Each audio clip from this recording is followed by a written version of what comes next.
Witajcie, zapraszam Was serdecznie do Berlina.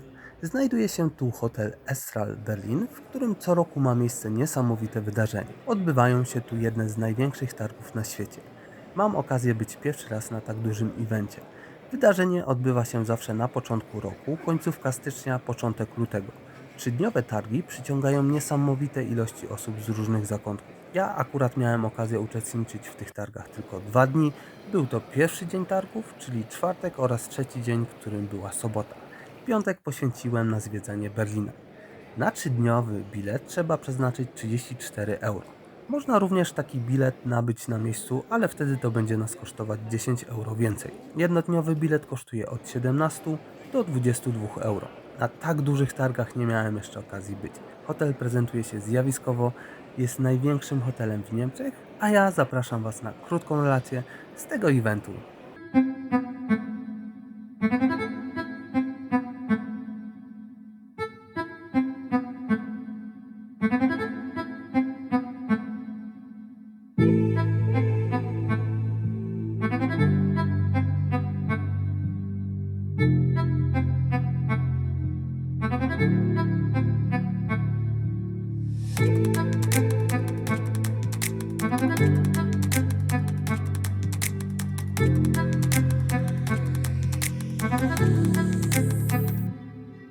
Pierw Wam zaprezentuję główną halę, na której są rozstawione największe menice oraz sklepy.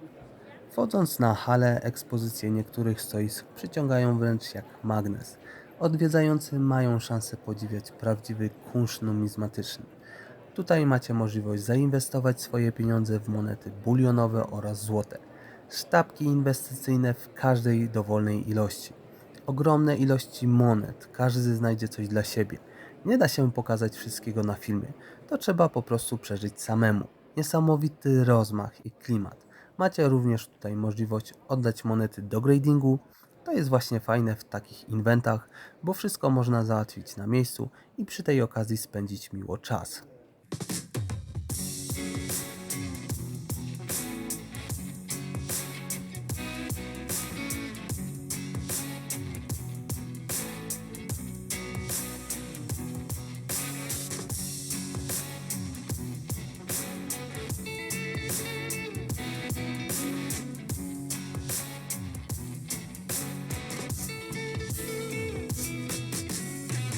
Teraz Wam zaprezentuję dwie monety, które mnie najbardziej urzekły.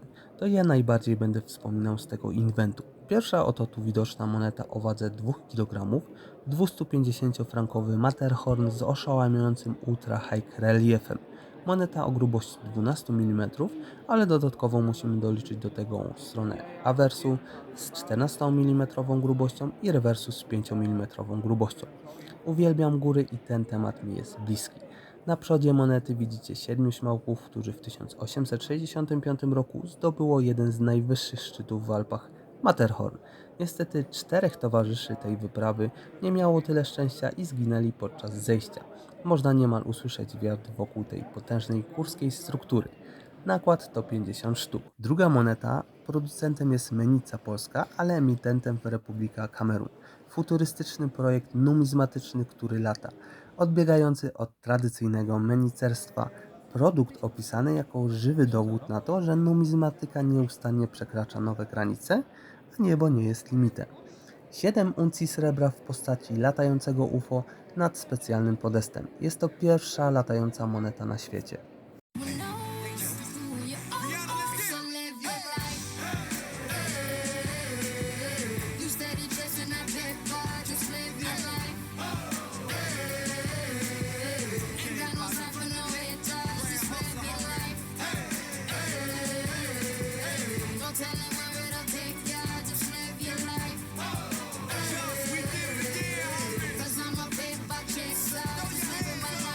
Znajdziemy tutaj również monety dla kolekcjonera. Nie wszystkie z tego udało mi się nagrać. To, co Wam zaprezentuję, jest zaledwie małym ułamkiem tego, co znajduje się na miejscu. Jestem wdzięczny osobom, które udostępniły mi swoje stoły.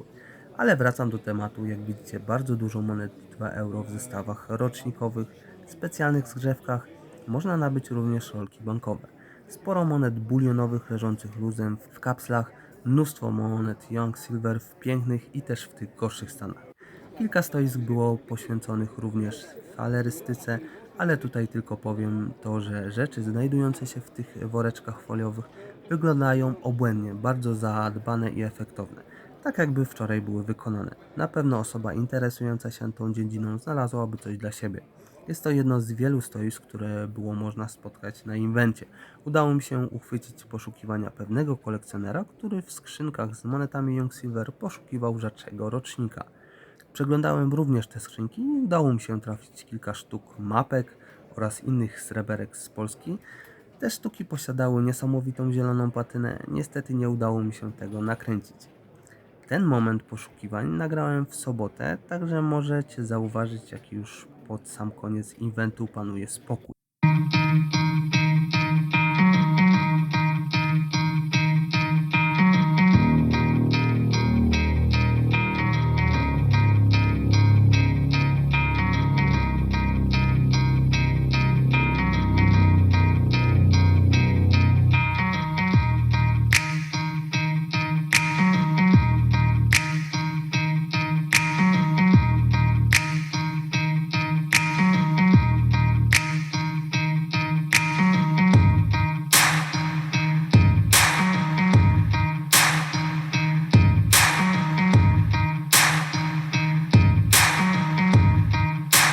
W tej różnorodności znajdziemy również serię banknotów pamiątkowych Souvenir. Te stanowisko odwiedzało spore grono, które kolekcjonuje z zamiłowaniem. Nie należą do drogich, było nawet stoisko producenta na tej hali. Posiadał 4 automaty, w których po wrzuceniu 2 euro nabywaliśmy taki banknot z losowej serii. Była możliwość kupić nowy banknot z Berlinem w 2 wersjach. Jeden z kawałkiem srebra, który jest pospolity, ten rzadszy jest z kawałkiem złota. Na 11 prób trafiłem tylko jedną sztukę, ale wszystko zobaczycie na podsumowaniu. Banknoty z Afryki i Azji należały do bardzo efektownych pod względem wyglądu, dostępne pojedynczo oraz w paczkach. Temat tych paczek jest mi odległy, ale nagrałem ze względu na to, że może kogoś coś zainteresuje. Ale można również spotkać polski akcent. Co więcej, znalazło się kilka stoisk z Polski. Monety od drugiej RP i PRL w przyzwoitych stanach, ale i tak się nie skusiłem. Staram się wszystkie stoiska sprawdzić i później ewentualnie decyduję, gdzie wydam pieniążki. Udało mi się fajną rzecz kupić, ale też ją Wam zaprezentuję na podsumowaniu. Wiadomo, nie tylko drugą RP czy PRL można nabyć. Da się spotkać monety z getta w Łodzi, Generalnego Gubernatorstwa, Wolnego Miasta Gdańsk, okupację oraz inne monety z XIX wieku. Trzeba troszkę poświęcić czasu, aby wyszukać wszystko. Mamy szansę nabyć też paczki bankowe z PRL-u, dużo albumów z banknotami z serii Miasta Polskie nie wprowadzone do obiegu. Trzeciego dnia trafiłem na fajną loterię zwaną monetowym jackpotem. Po zeskanowaniu biletu bierzemy udział w losowaniu, w którym mamy szansę wygrać jedną monetę z tych widocznych stoisk. Po naciśnięciu specjalnego grzybka startujemy loterię. Moją nagrodą, którą wylosowałem, jest oto widoczny tutaj jeden Feniks z 1950 roku. Byłem miło zaskoczony, niestety nie udało mi się nagrać innych nagród, ale trafiłem na fajną sytuację w tym samym miejscu kilka minut później. Bardzo miło będę wspominał ten wyjazd, czuję, że wrócę tu jeszcze nie raz. Niestety żadnych rulonów z PRL tutaj nie znalazłem. Poszukiwałem, ale nie było po prostu w sprzedaży. Kontakt do siebie zostawiłem, mam nadzieję, że z czasem pojawią się pierwsze odpowiedzi, ale kupiłem za to rulon bankowy z drugiej RP. Właśnie za chwilkę Wam go zaprezentuję. wanna go on, and I don't wanna fucking hear my leader. I can't believe that I'm leaving, but baby, look at me. Maybe I'm the reason that you fall back, baby. And the nights have turned into days of being a better me. And I can't go back, I cannot go back, baby.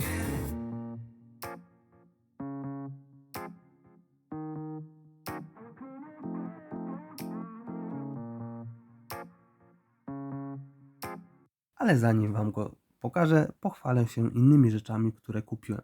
Zakupiłem fajne wydanie pana Janusza Parchimowicza monety próbne PRL-u. Zawiera bardzo dużo informacji i czuję, że czekają mnie miłe i łatwiejsze poszukiwania w tej dziedzinie. Bardziej oczywiste. Druga sprawa, kupiłem ładnego rybaka z 1960 roku i jak Wam już wcześniej wspominałem, nabyłem kilka banknotów pamiątkowych. A tak właśnie prezentuje się ta sztuka z kawałkiem złota. 5 rubli oraz polimerowy banknot 10 funtów egipskich są rezultatem nagrody za obserwowanie na Facebooku oraz Instagramie antykwariatu numizmatycznego Karola Karbownika. Było to dla mnie bardzo miłe zaskoczenie. Na pewno urozmaicą moją skromną kolekcję banknotów. Na sam koniec perełka, którą kupiłem na tych targach. Jest to rulon menniczy 5 groszy z 1939 roku, lecz emisja miała miejsce w 1943 roku. Rolkę musiałem otworzyć, aby upewnić się, czy faktycznie są to mennicze stany. Ale to zostawię na inny odcinek. Zachęcam Was również do subskrypcji kanału. Pozdrawiam i do zobaczenia.